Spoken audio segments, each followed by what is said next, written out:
Assalamualaikum warahmatullahi wabarakatuh.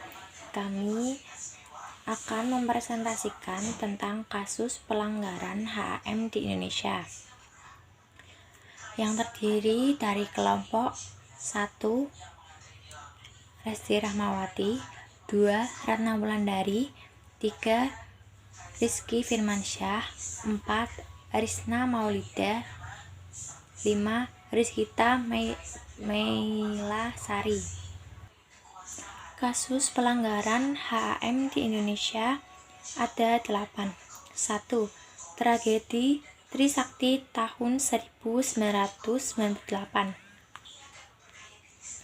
Hak yang dilanggar: hak bebas berpendapat oleh mahasiswa dan rakyat yang direnggut pemerintah. Penyebab: adanya desakan dari mahasiswa untuk menggulingkan pemerintahan Soeharto. Penyelesaian: sampai saat ini belum ada upaya penuntasan yang konkret dari peristiwa ini. 2. Penculikan dan penghilangan orang secara paksa, yaitu 23 aktivis pada tahun 1998. Hak yang dilanggar: hak untuk menyampaikan pendapat dan hak hidup seseorang. Penyebab: para aktivis tersebut dianggap mempengaruhi dan memprovokasi rakyat untuk melawan pemerintah Soeharto. Penyelesaian: belum ada kepastian, namun kasus ini masih sedang diusut. Tragedi Semanggi I dan Semanggi II. Hak yang dilanggar: hak seseorang untuk merasakan keamanan dan anti terhadap kekerasan. Penyebab: karena adanya oleh aparat dan mengakibatkan 5 orang tewas hingga memicu kemarahan yang luar biasa. Penyelesaian masih dalam penanganan Jaksa Agung, namun diperkirakan bisa berlangsung lama karena kasus tergolong masa lampau dan sulit untuk mencari sisa bukti yang ada. 4. Tanjung Priok pada tahun 1984. Hak yang dilanggar: hak kelangsungan hidup seseorang dan derajat martabatnya. Penyebab: adanya penolakan untuk mengurusi makam setempat dan terjadi intimidasi oleh oknum. Penyelesaian: pelakunya akhirnya dibebaskan oleh pengadilan sehingga menimbulkan kekecewaan dari korban. Aktivis Munir yang diracuni. Hak yang dilanggar: kelangsungan hidup seseorang.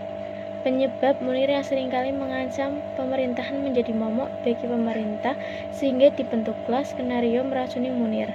Penyelesaian: pelaku ditangkap dan hanya dipenjara selama 20 tahun dibandingkan keinginan keluarga Munir yang menuntut hukum pelaku seumur hidup. Pemantaian di Talang Sari, Lampung pada tahun 1989.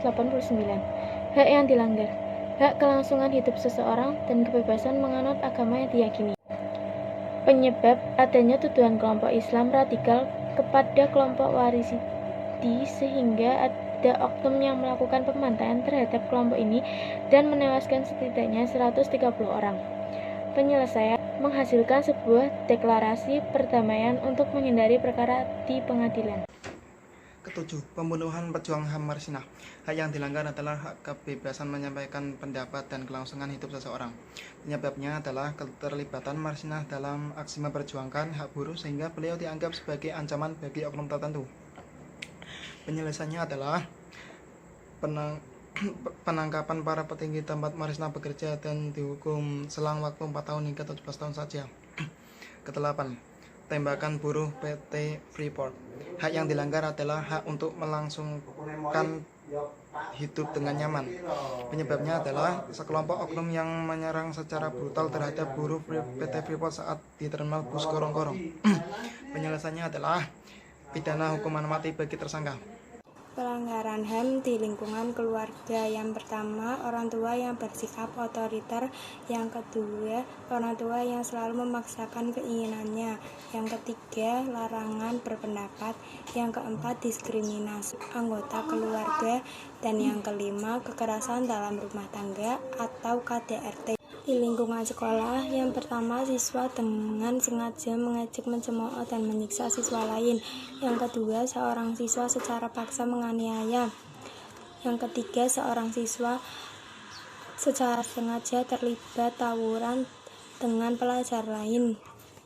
Di lingkungan masyarakat, yang pertama, menghalangi seorang untuk melakukan ibadah. Yang kedua, menghalangi seseorang untuk mengeluarkan pendapatnya. Yang ketiga, melakukan pencemaran nama baik.